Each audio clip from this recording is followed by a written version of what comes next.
আর সবথেকে বড় কথা অনেক দোয়া, অনেক আশীর্বাদ, অনেক ভালোবাসা।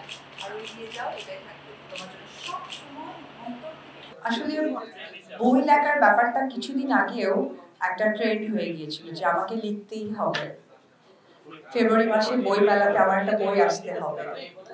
তো গত বছর বই মেলাতে বইয়ের বিষয়টা এমন ছিল, আমার বই এসেছে, কিন্তু একটি বই থেকে তো আসলে অনেক কিছু শেখার থাকে, যে নামটি আমার মনে হয় আমরা সকলেই বাঙালিরা খুব গর্বের সাথে বলবো যে হুমায়ুন আহমেদ স্যারের বই কোনো বাঙালি পড়েন না বা তাকে অনুসরণ করেনি, বা বাঙালিদের ঘরে একটি বই নেই।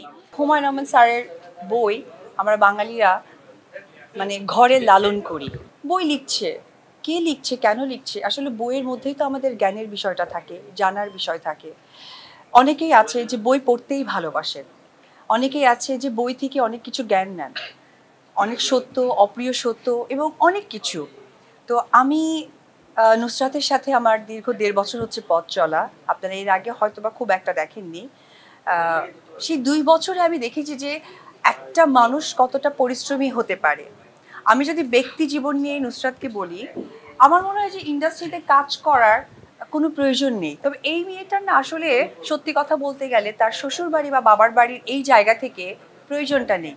তবে মানুষের যদি প্রতিভা থাকে সেটা যে কোনো জায়গা থেকেই নিজেকে প্রেজেন্ট করে। তো আমি সত্যি ওকে আমাকে দিদি ডাকে, এত রেসপেক্ট করে। আজকে আমার সত্যি গর্বে অনেক বুকটা ভরে যাচ্ছে, কারণ বোনদের ভালো লাগে না, বোনদের ভালো লাগে, এটা সত্যি।